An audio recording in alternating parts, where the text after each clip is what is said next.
Hello అండి, అందరికీ నమస్తే, గుడ్ మార్నింగ్. నేను మీ శ్రీనివాస్ని. న్యూస్ అనాలిసిస్ వీడియోకి స్వాగతం. సార్ అయిపోయింది అనుకోవద్దు. ఎవరికైనా ఓట్లు లేకపోతే ఇప్పుడు డ్రాఫ్ట్ ప్రచురించారు కదా. ఆ డ్రాఫ్ట్ని మీరు ECI.gov.in సర్లో లేదా CEO.andhra.in ఆ వెబ్సైట్లో మీరు చెక్ చేసుకోవచ్చు. మీ పేరు ఉందా లేదా, మీ ఎపిక్ ఐడి అంటే వాటర్ ఐడి నెంబర్ ఉంటుంది కదా, ఆ ఐడి నెంబర్ ఎంటర్ చేసి మీ పేరు ఏదో సర్నేమ్ ఎంటర్ చేసి చెక్ చేసుకోవచ్చు. ఒకవేళ మీది లేకపోతే కొత్తగా నమోదు చేసుకునే అవకాశం కూడా ఉంది. అందుకని ఎవరైనా ఒకవేళ ఓటు హక్కు కోల్పోయినా సర్లో నా పేరు తీస్తారు అనుకున్నా ఇమీడియట్గా అలాగే మీ పేర్లు స్పెల్లింగ్ మిస్టేక్స్ ఏమైనా ఉన్నా సరే మార్చుకోవచ్చు, అడ్రస్ మార్చుకోవచ్చు. ఇది మంచి అవకాశం, వినియోగించుకోండి. waters.eci.gov.in వెబ్సైట్లో లేదా ECI నెట్ మొబైల్ యాప్లోకి వెళ్ళి నేరుగా BLOలు, EROలు, AEROలకు ఇవి సమర్పించవచ్చు అన్నమాట. ఈ ఫామ్స్ ఆన్లైన్లో చేసుకోవచ్చు, ఆఫ్లైన్లో కూడా చేసుకోవచ్చు. ఇది మంచి అవకాశం, చివరి అవకాశం మన ఓటుని కాపాడుకోవడానికి, మనం ఓటర్గా చేరడానికి. ఇక ఆశలు రేకెత్తుతున్నాయి. ఎగువ వర్షాలు పడుతున్నాయి. ఎల్నినో ప్రభావంతో మనకి 50% పైగా లోటు వర్షపాతం, విపరీతమైన కరువు. ఖరీఫ్ ఆరంభంలోనే ఎక్కడికక్కడ పొలాలు బీట్లు ఇచ్చి నెర్రలిచ్చి నీళ్ళు లేని పరిస్థితి. వరి ఇంకా దిగుబడి రాదు. దాదాపుగా రాష్ట్ర వ్యాప్తంగా వరి వేయడమే తక్కువ వేశారు, దిగుబడి రాదు అనుకున్న దశలో ఒక చిన్న ఆశ ఏంటంటే ఎగువన పడిన వర్షాల కారణంగా ఇటువైపు కృష్ణా శ్రీశైలానికి, మరోవైపు గోదావరికి వరద నీరు పోటెత్తుతుంది. ఎగువ నుంచి రిజర్వాయర్లకు చేరుతున్న కృష్ణా జలాలు 100 TMCలకు చేరువలో శ్రీశైలం, సగం నిల్వలకు దగ్గరగా తుంగభద్ర. గోదావరి నుంచి ఇప్పటికే 306 TMCలు సముద్రంలోకి కూడా వదిలేశారు. యాజ్ యూజువల్ ప్రతి సంవత్సరం 2400 నుంచి 3000 TMCలు సముద్రంలోకి వెళ్ళిపోతాయి కదా. ఈ సంవత్సరం కాస్త తగ్గుతాయేమో అనుకుంటే ఇప్పటికే 306 TMCలు వృధా జలాలు సముద్రంలోకి వెళ్ళిపోయాయి. ఒకవైపు పట్టిసీమ నుంచి కృష్ణా జలాల్లో కలుస్తూనే మరోవైపు వృధా నీరు కూడా పోతున్నాయి అన్నమాట. తీవ్ర ఎల్నినో పరిస్థితులతో ఆందోళన చెందుతున్న అన్నదాతలకు జలాశయాలు కాస్త ఆశలు కలిగిస్తున్నాయి. తెలుగు రాష్ట్రాలకు అత్యంత కీలకమైన శ్రీశైలం జలాశయంలో ప్రస్తుతం 85.93 TMCల నీరు ఉంది. మంగళవారానికల్లా 100 TMCలకు చేరుకోవచ్చని అంచనా. పూర్తి స్థాయిలో నిండాలంటే 215 TMCలకు చేరుకోవాలి. పూర్తి స్థాయిలో నిండుతుందని ఈ సంవత్సరం మనం ఎక్స్పెక్ట్ చేయలేం. 100 నుంచి 120 TMCలు నిండొచ్చని భావిస్తున్నారన్నమాట. మంగళవారానికల్లా 100 TMCలు చేరుకోవచ్చని భావిస్తున్నారు. అలాగే ఆల్మట్టి, నారాయణపూర్, జోరాల జలాశయాలు కూడా నిండిపోయి నీరు దిగువకు వదులుతున్నారు. కాబట్టి తుంగభద్ర జలాశయం పూర్తి స్థాయి నీటి నిల్వ 105 TMCలు అయితే ప్రస్తుతం 44.19 TMCలకు చేరింది. ఇది కూడా ఒక 60-70 TMCలకు వెళ్ళే అవకాశం ఉందని భావిస్తున్నారు. ఇట్లా రాష్ట్రంలో జలాశయాలకు కాస్త నీరు వస్తుంది కాబట్టి ఆయకట్టుకు నీరు ఇచ్చే అవకాశం ఉంది. అలాగే వచ్చే సమ్మర్లో నీటిని సప్లై చేయొచ్చు, తాగునీటిని. ఇక నీటి ఎద్దడి లేకుండా చూడండి. రవాణా శాఖలో అనవసర నిబంధనలు తొలగించండి, అధికారులకు సీఎం ఆదేశం. ఇక ఉరవకొండలో వైకాపా అరాచకం అంటండి. రోడ్లపై వెల్డింగ్ సిలిండర్లు విసిరేసి వీరంగం, పోలీసుల అప్రమత్తతో తప్పిన ముప్పు. వామ్మో, ఇదేంటిది? ఇదేది భగవంత్ కేసరి సినిమాలో క్లైమాక్స్ ఫైట్కు వాడతారు చూడండి బాలకృష్ణ గారు, వెల్డింగ్ సిలిండర్లో దాన్ని మూత తీసి వదులుతాడు కదా, అలా వీళ్ళు వెల్డింగ్ సిలిండర్లు పట్టుకొని రోడ్ల మీద అరాచకాలు చేశారంట వైసీపీ నాయకులు. మరి అంటే ఇలా వేస్తే ఓట్లు వస్తాయని వాళ్ళకి ఎవరైనా ఏ సెఫాలజిస్టో చెప్పాడో, జనాల్ని భయపెడితే ఓట్లు వస్తాయి, రప్ప అంటే ఓట్లు వస్తాయి, కత్తులు చూపిస్తే ఓట్లు వస్తాయి, సిలిండర్లు చూపిస్తే ఓట్లు వస్తాయి, యాక్షన్ సినిమాలో ఫీట్లన్నీ చూపిస్తే మనం గెలుస్తామని ఎవరైనా చెప్పారో, లేదంటే వాళ్ళకి ఏమైనా కల వచ్చిందో కానీ చూడండి రోడ్ల మీద. అనంతపురం జిల్లా ఉరవకొండలో వైకాపా శ్రేణులు రోడ్లపై సిలిండర్లు, రాళ్లు విసురుతూ అరాచకం ప్రదర్శించాయి. కూటమి ప్రభుత్వం ఏర్పడ్డాక ఉరవకొండ నియోజకవర్గంలో దౌర్జన్యాలు, భూ ఆక్రమణలు పెరిగాయంటూ వైకాపా మాజీ ఎమ్మెల్యే విశ్వేశ్వరరెడ్డి సోమవారం ఉరవకొండ తహసీల్దార్ కార్యాలయం దగ్గర ధర్నాకు పిలుపునిచ్చారు. 2019-24 మధ్య వైకాపా హయాంలో బీసీలపై జరిగిన దాడులు, భూదందాలు నిరసిస్తూ తెదేపా ప్రతి ధర్నాకు సిద్ధమైంది. వైకాపా శ్రేణుల బారి నుంచి ఆలయ భూములను పరిరక్షించాలని హిందూ సంఘాలు ధర్నాను ప్రకటించాయి. అప్రమత్తమైన పోలీసులు ఎవరికీ అనుమతి ఇవ్వలేదు. విశ్వేశ్వరరెడ్డి మాత్రం పోలీసు ఆంక్షలను లెక్కబెట్టకుండా పార్టీ శ్రేణులు తరలి రావాలంటూ ఆదివారం రాత్రి వీడియో సందేశం ద్వారా పిలుపునిచ్చి ఆ పార్టీ శ్రేణులందరూ సోమవారం వచ్చి రోడ్డెక్కి ఈ విధంగా అరాచకం చేశారు. ఇది ఈనాడులో రాసింది. ఇక అత్యంత కీలకమండి ఒక సంచలనం, బీజేపీ కంచుకోట బద్దలైంది బీహార్లో. ఇప్పుడు బీజేపీ జాతీయ అధ్యక్షుడు నితిన్ నబీన్, ఆయన 2010, 2015, 2020, 2025 వరుసగా 4 సార్లు ఇక్కడ మంకీపూర్ బంకీపూర్లో పోటీ చేసి గెలుస్తూ వస్తున్నాడు. 1995 నుంచే అక్కడ బీజేపీ అభ్యర్థులే గెలుస్తున్నారు. అటువంటి చోట ప్రశాంత్ కిషోర్ ఎమ్మెల్యేగా గెలిచారు. బీహార్లోని బంకీపూర్ అసెంబ్లీ నియోజకవర్గంలో భాజపాకు భారీ షాక్ తగిలింది. పార్టీ జాతీయ అధ్యక్షుడు నితిన్ నబీన్ ఖాళీ చేసిన ఈ స్థానంలో జన్సురాజ్ పార్టీ అధినేత, ఎన్నికల వ్యూహకర్త ప్రశాంత్ కిషోర్ ఘన విజయం సాధించారు. 1995 తర్వాత ఈ నియోజకవర్గంలో భాజపా ఓడిపోవడం ఇదే ప్రథమం. దాదాపుగా 18,000 ఓట్లకు పైచిలకు తేడాతో ప్రశాంత్ కిషోర్ ఇక్కడ ఎమ్మెల్యేగా గెలిచారన్నమాట. ఇక మద్యం కుంభకోణంలో ప్రధాన నిందితుడండి. ఇతను ఎప్పటి నుంచో పారిపోయి దాక్కుంటున్నాడు దుబాయ్, కువైట్ ఆ ప్రాంతాల్లో. చివరికి ఇతను అరెస్ట్ అయ్యాడంట. ఈశ్వర్ కిరణ్ కుమార్ రెడ్డి శ్రీలంక నుంచి వస్తుండగా శంషాబాద్ విమానాశ్రయంలో అదుపులోకి తీసుకున్న సిట్ మద్యం లంచాల సొమ్ము దారి మళ్లింపునకు డొల్ల కంపెనీల ఏర్పాటులో కీలకం. ప్రధాన నిందితుడు రాజ్ కిషరెడ్డి తరపున వ్యవహారాలు నడిపించింది ఆయనే. 2024 నవంబర్లో దుబాయ్కు పరారు. అప్పటి నుంచి విదేశాల్లోనే. నేడు కోర్టులో హాజరుపరచనున్న అధికారులు. వైకాపా హయాంలో జరిగిన 1000 కోట్ల మద్యం కుంభకోణం కేసులో కీలక నిందితుడు, మద్యం లంచాల సొమ్ము దారి మళ్లించేందుకు భారీగా డొల్ల కంపెనీలు ఏర్పాటు చేసిన ఈశ్వర్ కిరణ్ కుమార్ రెడ్డి ఈ కేసులో అక్యూజ్డ్ 9ని సిట్ అధికారులు సోమవారం అరెస్ట్ చేశారు. కూటమి ప్రభుత్వం ఏర్పడ్డాక ఈ కేసు మూలాలను వెలికి తీస్తున్న క్రమంలోనే 2024 నవంబర్లో దుబాయ్కి పారిపోయారు. అనంతరం ఆయనపై లుకౌట్ సర్క్యులర్ జారీ అయింది. అప్పటి నుంచి విదేశాల్లోనే దాక్కున్నారు. మిగతా నిందితులకు దుబాయ్లో ఆశ్రయం ఇచ్చారు. సో దీంతో సుప్రీంకోర్టు ఖచ్చితంగా అతన్ని పట్టుకోవాల్సిందే, అతను లేకపోతే మిగిలిన వాళ్ళకి బెయిల్ ఇవ్వమా అని చెప్పి చాలా సీరియస్గా చెప్పడంతో సుప్రీంకోర్టులో ముందస్తు బెయిల్ పిటిషన్ కూడా వేశాడు. దానికి సుప్రీంకోర్టు నిరాకరించింది. వెంటనే లొంగిపోవాలని ఆదేశించింది. ఇంకా తప్పనిసరి పరిస్థితుల్లో కుర్రాడు లొంగిపోయాడు అనమాట. ఇవన్నీ ఈనాడు ఫస్ట్ పేజీ వార్తలు. ఈ వీడియో అయిపోయాక చివరిలో లాస్ట్లో ఈ రాఖీ వస్తుంది కదా మనకు, ఈ నెల 20 తర్వాత అనుకుంటా రాఖీ పండుగ. సో దానికి లడ్డూపల్లెం వాళ్ళు, మనం ప్రమోట్ చేస్తాం కదా లడ్డూపల్లెం వాళ్ళు, స్పెషల్ కాంబో గిఫ్ట్ ఒకటి ప్రకటించారు. చాలా బాగుంది, అట్రాక్టివ్గా ఉంది. సో మన సిస్టర్స్ అండ్ బ్రదర్స్ ఎవరైనా సరే సర్ప్రైజ్ ఇవ్వచ్చు. సో మీరు ఆ లడ్డూపల్లెం యాడ్ ఆ కాంబో లాస్ట్లో ఇస్తాను చూడండి. అంటే అందరినీ డిస్టర్బ్ చేయకూడదు కాబట్టి లాస్ట్లో ఇస్తాను. ఇంట్రెస్ట్ ఉన్న లాస్ట్లో చూడండి ఆ యాడ్. అది యాడే కాదు, ఇంపార్టెంట్ అనౌన్స్మెంట్ కూడా. ఇక పగలంతా ఒక్కపోత, సాయంత్రం గాలివాన. నక్కపల్లిలో 64.77 మిల్లీమీటర్ల వర్షపాతం నమోదు. ఆగస్టులోనూ పొడి వాతావరణం రాష్ట్ర ప్రజలను ఉక్కిరిబిక్కిరి చేస్తోంది. సోమవారం మధ్యాహ్నం వరకు పలు జిల్లాల్లో అధిక ఉష్ణోగ్రతలు నమోదయ్యాయి. సాయంత్రం ఒక్కసారిగా గాలి వాన బీభత్సం సృష్టించింది. విజయనగరం, విశాఖ, అల్లూరు సీతారామరాజు జిల్లాల్లో జోరు వాన కురిసిందంటండి. రాత్రి బీభత్సంగా వర్షం పడింది విజయవాడలో కూడా. ఇక నీటి ఎద్దడి లేకుండా చూస్తారు.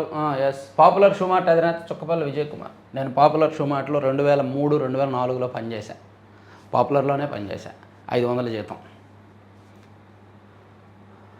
బాగుండేది. అప్పట్లో చాలా డిసిప్లిన్ ఉండేది అనమాట. చుక్కపల్లి పిచ్చయ్య గారి 3వ కుమారుడు పాపులర్ విజయ్ కుమార్ గారు. ఏలూరులో పాపులర్లో పనిచేశాను నేను 2003లో. 450 జీతానికి జాయిన్ అయ్యి 520 జీతం దగ్గర మానేశాను. ఆ తర్వాత మళ్ళీ ఇంటర్మీడియట్లో జాయిన్ అయ్యి చదువుకున్నా. సరే, అదంతా నా స్టోరీ. ఎప్పుడైనా ఇంట్రెస్ట్ ఉన్నప్పుడు చెప్తాలే.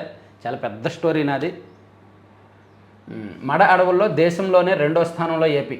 గ్రేట్ గ్రీన్ వాల్ పనుల్లో వేగం పెంచాలి ఉప ముఖ్యమంత్రి పవన్ కళ్యాణ్. తీర ప్రాంత పర్యావరణ పరిరక్షణ కోతల నివారణ చర్యల్లో భాగంగా చేపట్టిన great green wall of Andhra Pradesh పనుల్లో మరింత వేగం పెంచాలని ఉప ముఖ్యమంత్రి పవన్ కళ్యాణ్ ఆదేశించారు. ఓకే, అనధికార లేఅవుట్కు విద్యుత్ కనెక్షన్ నిరాకరించలేరు. ఆక్రమణదారులైనా కూడా కనెక్షన్ పొందొచ్చు స్పష్టం చేసిన హైకోర్టు. అనధికార లేఅవుట్లో నిర్మించుకున్న ఇంటిని పంచాయతీ అధికారుల నుంచి నిర్భ్యంతర పత్రం లేదనే కారణంతో విద్యుత్ కనెక్షన్ నిరాకరించడం సరికాదని హైకోర్టు చెప్పిందంట. ఇక రాష్ట్రంలో కీలక ప్రాజెక్టులకు సహకారం అందించండి. ప్రధానిని కోరిన ఎంపీ లావు శ్రీకృష్ణదేవరాయలు. రాష్ట్రంలో ఉన్న పెండింగ్ కీలక నీటిపారుదల ప్రాజెక్టులను సకాలంలో పూర్తి చేయాలంట. తర్వాత నిర్దేశిత లక్ష్యాల మేరకు పనులు పూర్తి చేయాలి. అమరావతి నిర్మాణంపై మంత్రి నారాయణ ఆదేశం. ఓకే. వైకాపా పాలనలో సంక్షోభంలో పొగాకు రైతులు. ఓకే. 515 కోట్లతో పశు వైద్యశాలలో ఆధునీకరిస్తారంట రాష్ట్రంలో. మంచిదే. ఇక జగన్ కళ్ళలో ఆనందం చూసేందుకే దళితులపై వైకాపా దాడులని మంత్రి కొలుసు పార్థసారథి గారు సెలవిచ్చారు. అంటే ఓకే, విరూపాక్ష గారికి సంబంధించిన కేసులో. ఇక తమ్మినేని కుమారుడు లొంగిపోయారు కోర్టులో. కోర్టు అతనికి బెయిల్ మంజూరు చేసింది. వెంటనే అతను 15 రోజుల పాటు పరారీలో ఉన్నారు. సో చివరికి నిన్న లొంగిపోయారు. రాష్ట్రంలోని సగం జనాభా ఆయుష్ 3 నెట్టేనా జగన్, అంతేనా? 45 ఏళ్ళు వస్తే ఆల్మోస్ట్ వయసు అయిపోయింది అని చెప్పి జగన్మోహన్ రెడ్డి గారు అన్నారు కదా. ఈ లెక్కన జగన్మోహన్ రెడ్డి గారికి వయసు అయిపోయినట్టే, ఆ పార్టీలో ఉన్న 70% లీడర్స్కి వయసు అయిపోయినట్టే, రాష్ట్రంలో సగానికి పైగా జనానికి కూడా వయసు అయిపోయినట్టే జగన్మోహన్ రెడ్డి గారి లెక్కల ప్రకారం. దాన్నే మంత్రి సంధ్యారాణి గారు నిన్న విమర్శించారు.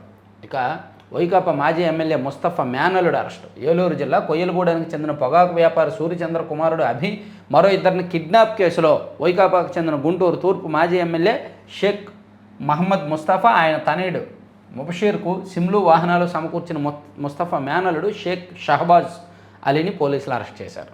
ఇక శ్రీధర్ అప్పలరాజు పోలీస్ కస్టడీ కంట. ఎందుకు నాకు తెలియదు, గుర్తులేదని చెప్తాడు ఆయన. నేనేం చేయలేదు, నన్ను అక్రమంగా అరెస్ట్ చేశారు, నాకేం తెలియదు, గుర్తులేదు. ఒక మత్స్యకారుని ఇలా అరెస్ట్ చేస్తారో అదుపులోకి తీసుకుంటారని ఆయన రివర్స్ అంటాడు. ఏమీ చెప్పరు కస్టడీలో. ఇక ఉద్యోగాల పేరుతో నకిలీ నోటిఫికేషన్లపై సిఐడికి ఫిర్యాదు. మోసపూరిత ప్రకటనలు నమ్మవద్దని వైద్య ఆరోగ్య శాఖ సూచన. ఓకే,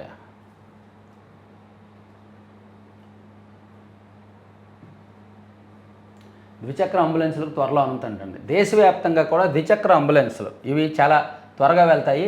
ఇందుకోసం కేంద్ర మోటారు వాహనాల నిబంధనలు 1989కి సవరణలు ప్రతిపాదిస్తూ కేంద్ర రహదారులు రవాణా శాఖ ముసాయిదా నోటిఫికేషన్ జారీ చేసింది. ఇక వాహనాలు మాట్లాడుకుంటాయి. V2V ముసాయిదా నోటిఫికేషన్ విడుదల చేసిన కేంద్రం. ఇది ఒక కొత్త సిస్టమ్ అండి.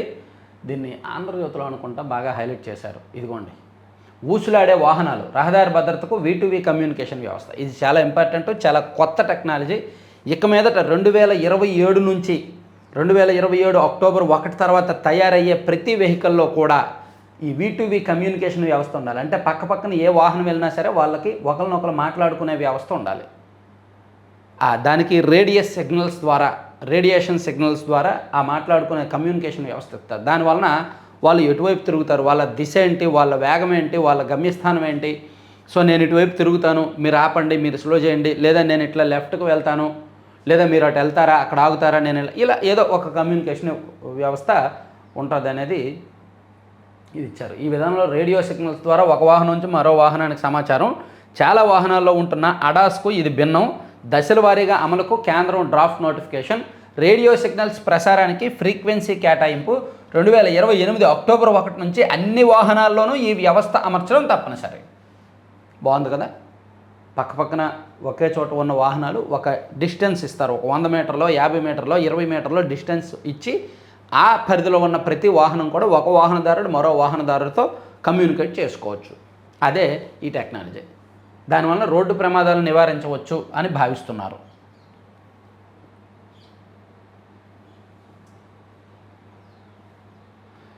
విద్యార్థులపై నీట్ కేసుల్ని రాష్ట్రాలు ఉపసంహరించుకోవచ్చు. సుప్రీంకోర్టు స్పష్టీకరణ. ఇక బంగ్లా నేపాల్ ఉద్యమాలతో మాకు పోలిక లేదు. ఈటీవీ భారత్తో CJP వ్యవస్థాపకుడు దీప్కే. సో నా విదేశీ చదువుల ఖర్చుపై కొంతమంది అనుమానాలు వ్యక్తం చేస్తున్నారు. బోస్టన్ వర్సిటీ స్కాలర్షిప్తో చదువుకున్నాను, దీంతోపాటు విద్యా రుణం తీసుకున్నాను, అప్పు ఇంకా తీర్చాల్సి ఉంది అని ఆయన చెప్పాడు. సో నేను నా స్కాలర్షిప్ వివరాలు చెప్తాను, ప్రధానమంత్రి మోదీ గారు ఆయన డిగ్రీ పట్టా చూపిస్తాడా అని అభిజిత్ దీప్కే నిన్న వ్యాఖ్యానించారు. నా స్కాలర్షిప్ వివరాలు వెల్లడిస్తా, మోదీ తన డిగ్రీ బయట పెడతారా? ప్రధాని మోదీకి అభిజిత్ దీప్కే సవాలు. బీజేపీ నాయకులు కూడా వారి విద్యార్హతలను బహిర్గతం చేయాలని డిమాండ్ అంట. ఇక జుకర్బర్గ్ క్షమాపణ చెప్పాలి. ప్రధాని వీడియో తొలగింపుపై పార్లమెంటు స్థాయి సంఘం డిమాండ్. చెప్తాడు. లేకపోతే ఇండియా ఫేస్బుక్కి, యూట్యూబ్కి, ఇన్స్టాగ్రామ్కి ఇండియానే పెద్ద మార్కెట్. మరి కేంద్ర ప్రభుత్వంతో ఆయన ఫైట్ చేయడుగా, చెప్తాడు, క్షమాపణ చెప్తాడులే. ఇక సుప్రీం జడ్జీల సంఖ్య పెంపున బిల్లుకు లోక్సభ ఆమోదం. సుప్రీంకోర్టులో న్యాయమూర్తులు 34 మంది ఉన్నారు, దాన్ని 38కి పెంచాలనే బిల్లుకి లోక్సభ ఆమోదం తెలిపింది. రాజ్యసభను కుదిపేసిన రామాలయ విరాళాల చోరీ ఘటన. ఆందోళనల మధ్య MSME బిల్లుకు ఆమోదం, చివరకు వాయిదా పడిన సభ. రామజన్మభూమి ట్రస్ట్ నుంచి RSS నేత తొలగింపు. భయ్యాజీ జోషిని ఆ పదవి నుంచి ట్రస్ట్ తొలగించిందంటండి. నౌరు కాదు, నవేరో. బుల్లి ద్వీపం దేశం పేరు మార్పు. నౌరు దేశం పేరు మారిందంటండి, నవేరు. ఇక కేరళలో భారీ వర్షాలు, 15కి చేరిన మృతుల సంఖ్య. ఎల్నినో లక్షణాలు ఇవే. కురిస్తే భారీ వర్షాలు కురుస్తాయి, లేదా అసలు వర్షాలే ఉండవు. ఎల్నినో ప్రభావం, ఎల్నినో లక్షణాలు అవేనంట. రోడ్డు ప్రమాదంలో వైకల్యాన్ని స్వల్పంగా చూడొద్దు. ఓకే. అటల్ పింఛన్ యువతను మురిపించన్. 18 నుంచి 40 ఉన్నవారు కూడా ఈ పథకంలో చందాదారులుగా చేరొచ్చు. 25 ఏళ్ల లోపు వయసు ఉన్నవారు ఇందులో పెద్ద సంఖ్యలో చేరుతున్నారు. ఏంటిది? ఉద్యోగులకు రిటైర్మెంట్ పెన్షన్ వస్తుందని మనకు తెలుసు. అయితే ఏ వృత్తిలో ఉన్న నిరుపేదలకైనా సరే ప్రతి నెల పెన్షన్ వచ్చే పథకాన్ని అటల్ పింఛన్ యోజన పేరుతో కేంద్ర ప్రభుత్వం ప్రత్యేకంగా అమలు చేస్తోంది. ఇందులో చేరి బ్యాంకు లేదా పోస్ట్ ఆఫీసులో పొదుపు ఖాతాల ద్వారా నెలవారీ చందా చెల్లిస్తే 60 ఏళ్ళ వయసు వచ్చిన తర్వాత అప్పటి నుంచి పింఛన్ చేతికి అందుతుంది. మనం ఇప్పుడు కడితే 60 సంవత్సరాల తర్వాత మనకి అటల్ పింఛన్ యోజన పథకంలో భాగంగా చేతికి వస్తుందంట. ఎల్ఐసిలోనూ ఎస్బీఐలోనూ చాలా స్కీమ్స్ ఉన్నాయి కదా, ఇది కేంద్ర ప్రభుత్వం అమలు చేస్తున్న స్కీమ్. ఇక సహజీవన బంధాలకు వేధింపుల చట్టం వర్తిస్తుందంట. సో మాకు పెళ్ళి అవ్వలేదు కదా, సో ఈ గృహహింస చట్టం వర్తించదంటే కుదరదు. సహజీవనం చేసే వాళ్ళకు కూడా ఈ గృహహింస చట్టం వర్తిస్తుందని చెప్పి నిన్న సుప్రీంకోర్టు చెప్పింది. ఇక అత్యాధునికంగా అత్యంత వేగంగా జనవరిలో ప్రధాని చేతుల మీదుగా ప్రారంభోత్సవం.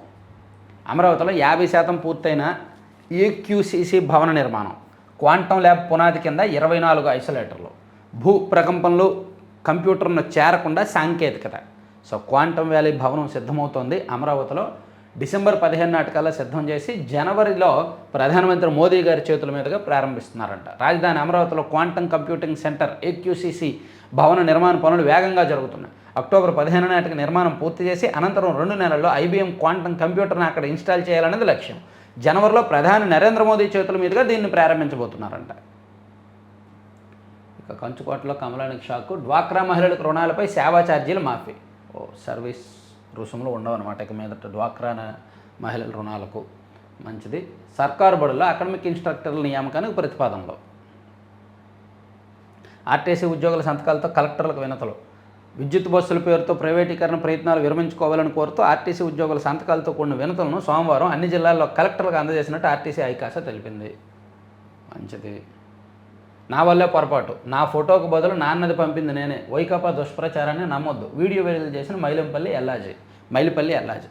మీకు నిన్నగాక మొన్న ఈనాడులో ఒక వార్త వచ్చింది. భోగాపురం ఎయిర్పోర్ట్ శంకుస్థాపనలో భూములు ఇచ్చిన రైతుల వెర్షన్లో తీసుకునేలా భాగంగా ఇక్కడ ప్రాంతానికి చెందిన మైలిపల్లి ఎల్లాజీ, అక్కడ తండ్రి కొడుకులు ఇద్దరు పేర్లు ఒకటేనంట, మైలిపల్లి ఎల్లాజీ. పొరపాటున ఈనాడులో ఏం చేశారంటే కొడుకు ప్లేస్లో తండ్రి ఫోటో పెట్టారు. ఆ ఫోటో పంపించింది కొడుకే. అది పొరపాటు జరిగింది. దాన్ని నిన్న సాక్షిలో క్రెడిట్ చోరీ కోసం ఈనాడులో ఫేక్ వార్తలు రాస్తున్నారని చెప్పి సాక్షిలో నిన్న ఒక వార్త రాశారు. అది నాదే బాధ్యత, నేనే తప్పుడు ఫోటో పంపించాను, నా ఫోటో పంపించాల్సింది నా తండ్రి ఫోటో పంపించాను, మా ఇద్దరు పేర్లు కూడా ఒకటే అని చెప్పి ఆ కుమారుడు ఒక వీడియో రిలీజ్ చేశాడు. సో వీలైతే ఇది సాక్షి వాళ్ళు చూడాలి ఆ వీడియో. సరే, ఇవన్నీ అయిపోయింది ఆల్మోస్ట్ ఈనాడులో అంశాలు. వాహనాలకు సైబర్ కవచం 6 నెలల్లో నూతన నిబంధనలో హ్యాకింగ్ ముప్పు తొలగిలా సిబిఎంఆర్. ఓకే, నిమిషాల్లోనే 200 పాయింట్ల పైకి నిఫ్టీ. ఓకే, తర్వాత బీసీ నేతలపై రెడ్ బుక్ అంట. బాబు సర్కారు అరాచకాలను ప్రశ్నిస్తే అక్రమ కేసులు, అరెస్టులు. రాష్ట్రంలో యథేచ్ఛగా ఇవన్నీ లాక్డౌన్లు, ఇవి మహిళలపై అఘాయిత్యాలు. సామాన్యులకు ఏమాత్రం రక్షణ లేదు. ప్రతిపక్ష నేతలు, మాజీ మంత్రులు, మాజీ ఎమ్మెల్యేలకు తీవ్ర వేధింపులు. వైఎస్ఆర్సీపీ బీసీ నేతలు కుటుంబాలే లక్ష్యం. ఎమ్మెల్యే విరూపాక్షి, సీదిరి అప్పలరాజు, చింతాడు రవి, జోగి రమేష్ కుటుంబంపై అక్రమ కేసులు పర్వం. జోగి రమేష్ని ఎవరండి? వాళ్ళ కోళ్ళండి కేసు పెట్టింది. అది మాట్లాడే కొద్దీ అసహ్యం వేస్తుంది జోగి రమేష్ కుటుంబం మీద, జోగి రమేష్ మీద. ఆ కేసును సాక్షి వాళ్ళే కదుపుతున్నారు. దానిలో నిజాలు చెప్పుకుందామా, నిజాలు మాట్లాడదామా, నిజాలు జనాలకు చెప్దామా? ఆ కోడలు ఒక ప్రెస్ మీట్ పెట్టి మొత్తం జనాలు వివరాలు చెప్తే జోగి రమేష్ గారికి నిజంగా సిక్కుంటే బయటకు రాలేరు తెలుసా, అంత దారుణాలు జరిగాయి. ఎందుకు ఆ కేసును పదే పదే గుర్తు చేయడం, రాయడం? జోగి రమేష్ గారు ఫ్యామిలీ ఇష్యూ, అది ఆయన ఫ్యామిలీ పరంగా ఆయన సెట్ చేసుకోవాలి. అలాగే సీదిరి అప్పలరాజు కేసు కూడా, ఆయన వాళ్ళ కొడుకు యాక్సిడెంట్ చేస్తే ఆయన ఒక పెద్దరికంగా పెద్ద మనిషిగా వెళ్ళి రాజీ చేయకుండా తన కొడుకు ప్లేస్లో వేరే వాడిని పెట్టాలని చూసి వ్యవస్థని మభ్యపెట్టాలని చూశాడు ఆయన. కాబట్టి అది తప్పు, కాబట్టి అతన్ని అరెస్ట్ చేశారు. ఆ కేసులన్నీ మళ్ళీ మళ్ళీ గుర్తు చేసి వాళ్ళ పరువు సాక్షి వాళ్ళే తీస్తున్నారు. ఏమనంటే అన్నింటికీ తీసుకెళ్ళి రెడ్ బుక్ లింకే. రెడ్ బుక్లో రాశారా సీదిరి అప్పలరాజు గారు కొడుకు వెళ్ళి యాక్సిడెంట్ చేయాలి, ఆ కేసుని సీదిరి అప్పలరాజు గారు దారి మళ్లించాలని రెడ్ బుక్లో రాశారా? జోగి రమేష్ గారు రెడ్ బుక్లో ఏమైనా రాశారా జోగి రమేష్ గారు కోడలు వెళ్ళి కేసు పెట్టాలి అని? ఎందుకండి పనికిమాలిన వార్తలు, పనికిమాలిన రాతలు? చింతాడు రవి, ఈయనేమన్నా ఎస్ఐని ఎందుకు బెదిరించాలి, ఎస్ఐ దగ్గరికి ఎందుకు వెళ్ళాలి? మళ్ళీ ఏమైనా కవరింగ్, ఎస్ఐ గారిని కాపాడడానికి వెళ్ళాను అని. నిజాలు మాట్లాడే కొద్దీ వీళ్ళే చిన్నపోతారు. పాపం. డిఎస్సీ అక్రమాలపై ఉద్యమం ఉధృతం. రాష్ట్ర వ్యాప్తంగా వైఎస్ఆర్సీపీ రౌండ్ టేబుల్ సమావేశాలు. డిఎస్సీలో అక్రమాలపై సిబిఐ విచారణ చేయాలి, మంత్రి పదవికి లోకేష్ రాజీనామా చేయాలని డిమాండ్. బాధిత అభ్యర్థులకు న్యాయం జరిగే వరకు పోరాడతామని స్పష్టీకరణ. పోరాడండి. అందులో నిజంగా డిఎస్సీ రాసిన వాళ్ళు ఎవరు లేరు. డిఎస్సీ అక్రమాలపై నెల్లూరు జిల్లా గూడూరులో జరిగిన సదస్సుకు హాజరైన యువత. డిఎస్సీ రాసిన వాళ్ళు కదా రావాలి. డిఎస్సీ రాసి మాకు ఉద్యోగం రాలేదు, అన్యాయం జరిగింది అని ఫీల్ అయిన వాళ్ళు కదా రావాలి. అందరూ ఎందుకు వస్తారు? అదే రాజకీయం, అదే డ్రామా. ఇలాగైతే పనులు కొనసాగించలేం. ప్రభుత్వానికి ఆరోగ్యశ్రీ నెట్వర్క్ ఆసుపత్రులు లేక సమ్మె సమయంలో ఇచ్చిన హామీలన్నీ గాలికి. ప్రతి నెల 170 కోట్ల విడుదల మాట ఉత్తుత్తుదే. ప్రభుత్వం 2,500 కోట్లకు పైగా బిల్లులు చెల్లించాలి. బకాయిలు చెల్లించకపోగా నిబంధనల పేరిట మరింత ఒత్తిడి.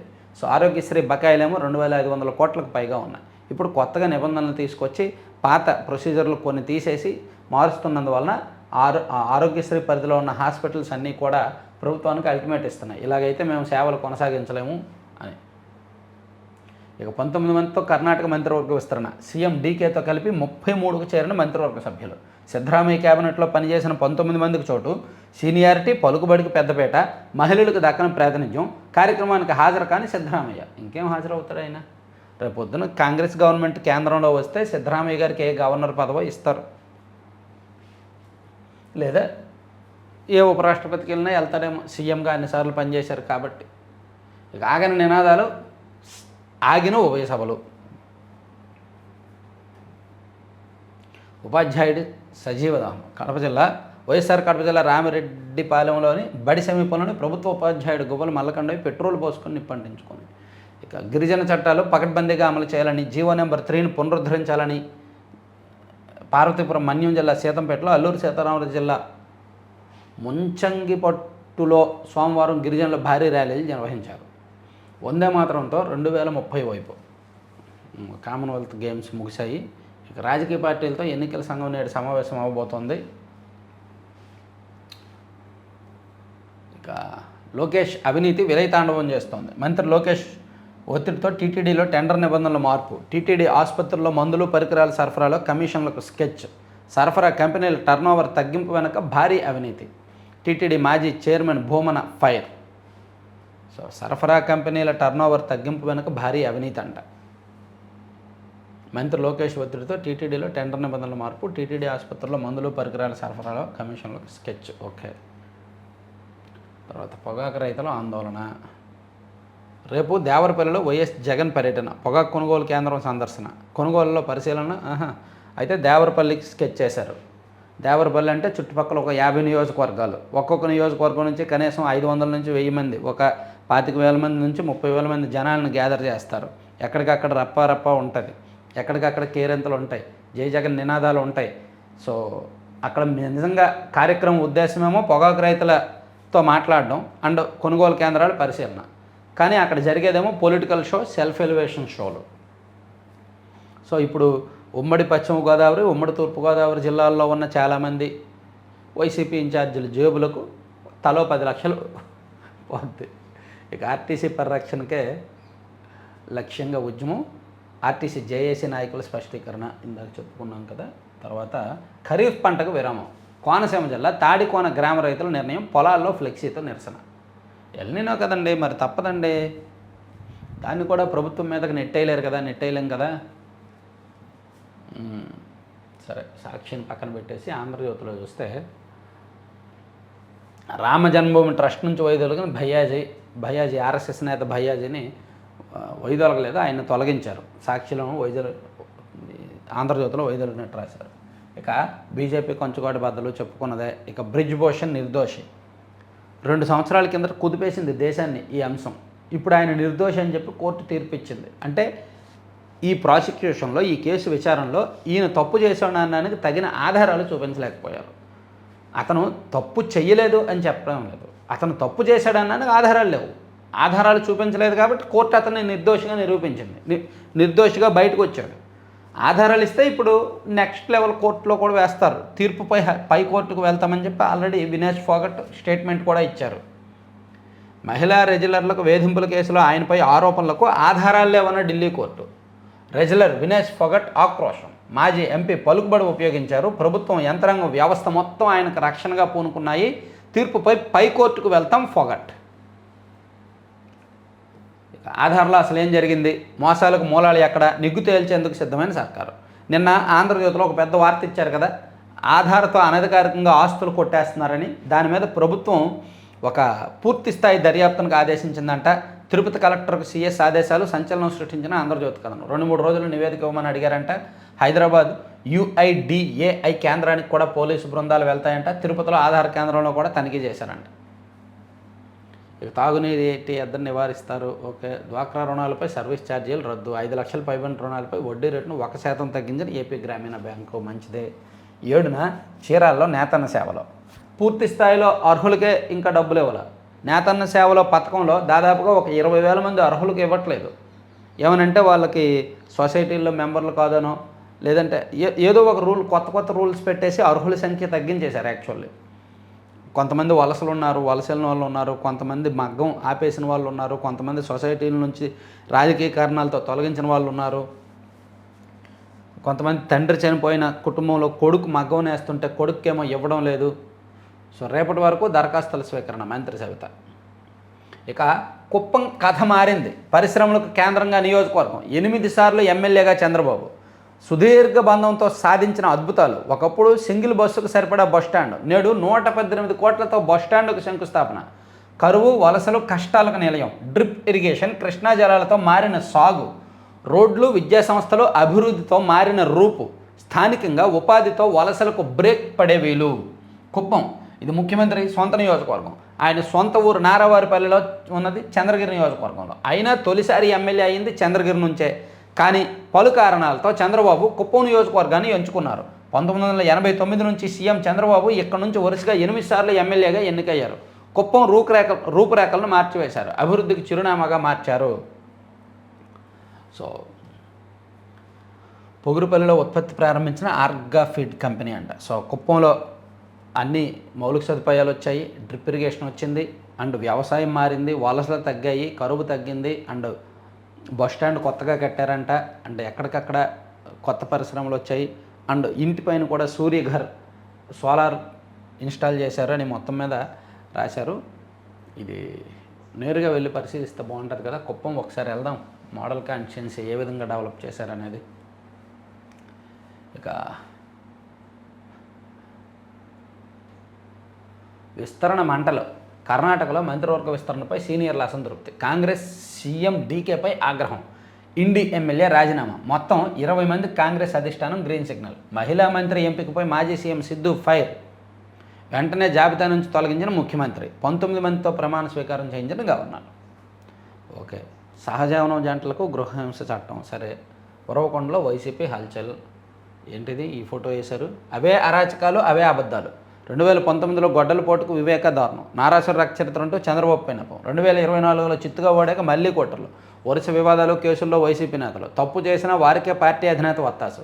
అప్పలరాజు నుంచి విరూపాక్షి వరకు అదే కథ. పైగా కూటమి సర్కార్పై బుర్రజల్లుడు. నారాసుర పాలనలో అరాచకం అని కథనాలు. నాడు నేడు తీరు మార్చుకొని జగన్. అదే కదా వైసీపీతో సమస్య. ఆయన తీరు మార్చుకుంటే బ్రహ్మాండంగా బాగుంటుంది. ఆయన పొలిటికల్ లైఫ్ కూడా బాగుంటుంది, వైసీపీ ఫ్యూచర్ బాగుంటుంది ఆయన తీరు మార్చుకుంటే.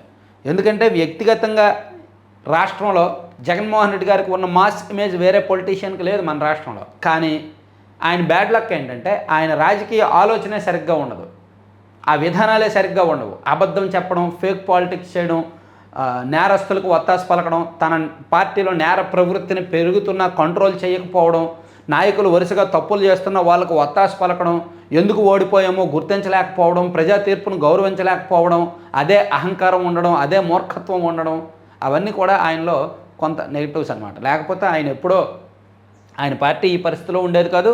ఈ ఓడిపోయిన తర్వాత మళ్ళీ ఈ పార్టీ పైకి లేచేవారు. బట్ లేచే అవకాశం లేదు బికాజ్ ఆఫ్ ఈ సిస్టమ్ వలన, ఈ విధానం వలన. అది ఆంధ్రజ్యోతిలో రాశారు. నాడు బాబాయిని గొడ్డలిపోటుతో చంపేస్తే గుండుపోటు అన్నారు. నిందితులు సొంత వాళ్ళే అయినా చంద్రబాబుపై నిందలు వేశారు. ఇప్పుడు మళ్ళీ అలాంటి కథలే. రోడ్డుపై వెళ్తున్న గొర్రెలు కాపున్న బైక్తో ఢీకొట్టి చంపేసి సాక్ష్యాలు తారుమారు చేశారు. విధుల్లో ఉన్న మహిళా ఎస్ఐ పట్ల అసభ్యంగా ప్రవర్తించారు. టీడీపీ నాయకులు, కార్యకర్తపై ఇళ్లపై దండయాత్ర చేసి దాడులు చేశారు. ఇంకా ఎన్నో దాడులు, దౌర్జన్యాలు. అయినా కేసులు మాత్రం పెట్టకూడదట. అరాచకాలు చేసేది వాళ్ళే, అడ్డగోలుగా అబద్ధాలు చెప్పేది వాళ్ళే. నిందితులకు జగన్ ఆయన రాతపత్రిక ఒత్తాసు. అన్నింటికీ చంద్రబాబు పైన నిందలు. 2019 ఎన్నికలకు ముందు 2024లో ఓడిపోయాక కూడా ఇదే వరస అని ఆంధ్రజ్యోతిలో గట్టిగా తగులుకున్నారు, గట్టిగా రాశారు. జగన్మోహన్ రెడ్డి గారికి సంబంధించిన ఒక స్పెషల్ ఫోటో వేసి. ఇక సిట్ అదుపులో ఈశ్వర్ కిరణ్ కుమార్ రెడ్డి లిక్కర్ స్కామ్లో కీలక నిందితుడు, ఇందాక చెప్పుకున్నాం కదా అది. ఇక శ్రీశైలం 100 టీఎంసీల దగ్గరలో ఉందని రాశారు. పులిచింతల నీటిపై తెలంగాణ ఎత్తిపోతలు, ప్రాజెక్టు దిగువన కాలువ తవ్వకం, బొగ్గమాధారం, దొండపాడు సమీపాన నిర్మాణం, 394 కోట్లు కేటాయించిన రాష్ట్ర ప్రభుత్వం. సుప్రీం జడ్జీల సంఖ్య పెంపు. సో ఇవన్నీ. సో ఇప్పుడు నేను చెప్పాను కదా, ఒకసారి లడ్డూపల్లం ఈ రాఖీ కాంబో యాడ్ చూడండి, చాలా ఇంట్రెస్ట్గా ఉంది కాంబినేషను. ఎవరైనా మన ఛానల్ చూస్తున్న అక్క చెల్లెమ్మలు ఎవరైనా మీ కాంబినేషన్, మీ ఫోటోతో వాళ్ళు గిఫ్ట్ పంపిస్తారు. ఒకసారి అదేంటో చూడండి ఆ వీడియో. మీది మీ బ్రదర్ది ఫేవరెట్ ఫోటోని ప్రింట్ చేసి లడ్డూపల్లెం నుంచి మీ బ్రదర్కి రాఖీని ఫ్రీగా పంపిస్తుంది. మా చెల్లి ఎప్పుడెప్పుడు రాఖీ కడుతుంది, మా అక్క ఎప్పుడెప్పుడు వచ్చి రాఖీ పంపిస్తుంది అని ఎదురు చూసే మీ అన్నయ్య తమ్ముడు కోసం ఈ రోజు లడ్డూపల్లెం మీ ముందుకి రాఖీ కాంబో గిఫ్ట్ని తీసుకొచ్చేసింది. ఎప్పుడు టామ్ అండ్ జెర్రీ లాగా గొడవ పడుతూ ఉన్న మీ అన్నయ్యని లేదా తమ్ముడిని మన లడ్డూపల్లెం ఫ్రీ ఫోటో రాఖీతో ఎమోషనల్ చేసేయండి. ఈ ప్లేస్లో మీది మీ బ్రదర్ది ఫేవరెట్ ఫోటోని ప్రింట్ చేసి లడ్డూపల్లెం నుంచి మీ బ్రదర్కి రాఖీని ఫ్రీగా పంపిస్తుంది. మన రాఖీ గిఫ్ట్ బాక్స్లో ఏమేమి వస్తాయంటే మీకు 10 లడ్డూలు 5 రకాలు, పనస తొనలు, బెల్లం గవ్వలు, సజ్జ రిబ్బన్ పకోడా, కొర్ర కారపూస, మనందరి ఫేవరెట్ అరిసెలు. రాఖీతో పాటు సాంప్రదాయబద్ధంగా పసుపు, కుంకుమ, అక్షింతలు కూడా మన లడ్డూపల్లెం రాఖీ బాక్స్లో ఉంటాయి. కేవలం 1199 రూపీస్తోనే ఈ రాఖీకి మీ అన్నయ్యలో మీ తమ్ముడినో ఎమోషనల్ చేసేయండి. వెంటనే మన లడ్డూపల్లెం వెబ్సైట్లో ఆర్డర్ చేయండి, లేదా స్క్రీన్ మీద కనిపించే నంబర్కి వాట్సాప్లో మెసేజ్ చేయండి. సో ఆ నెంబర్ ఉంది కదా, ఆ నెంబర్కి వాట్సాప్లో మెసేజ్ చేయొచ్చు. ఈ ప్లేస్లో ఇదిగోండి వాట్సాప్ చేయొచ్చు. 9997839994 ఆ నెంబర్కి మీరు వాట్సాప్ కూడా చేయొచ్చు. మీకు అంటే వాళ్ళ ఉద్దేశం ఏంటంటే రాఖీ ఫెస్టివల్ వస్తుంది కాబట్టి మీ ఫోటోతో కూడిన రాఖీ వాళ్ళు ప్రింట్ చేసి ఇస్తారు. దాంతోపాటు ఒక స్వీట్ అండ్ హాట్ కాంబో ఇస్తారు, పసుపు కుంకుమ అక్షంతలు కూడా ఇస్తారనమాట, పూజలు చేయించినవి. సో అది వాళ్ళు కాంబో అనౌన్స్ చేశారు. ఎవరికైనా కావాలంటే 9997839994 నెంబర్కి కాల్ చేసి ఆర్డర్ చేసుకోవచ్చు. వాళ్ళ దగ్గర వాటితో పాటు రాఖీ కాంబోతో పాటు ఏమైనా ఫంక్షన్స్, ఇంట్లో మనం గిఫ్ట్ ప్యాక్లు ఇవ్వాలన్నా, ఫంక్షన్స్, మన కార్పొరేట్ ఆఫీసుల్లో మన స్టాఫ్కి గిఫ్ట్గా ఇవ్వాలన్నా వాళ్ళు గిఫ్ట్ ప్యాక్లు కూడా చేసిస్తున్నారు. అండ్ బల్క్ ఆర్డర్స్, పెళ్ళిళ్ళకి దానికి ఫంక్షన్లు కూడా ఇస్తున్నారు. ఫంక్షన్లకు కూడా గిఫ్ట్ ప్యాక్లు ఇస్తారు. Thank you.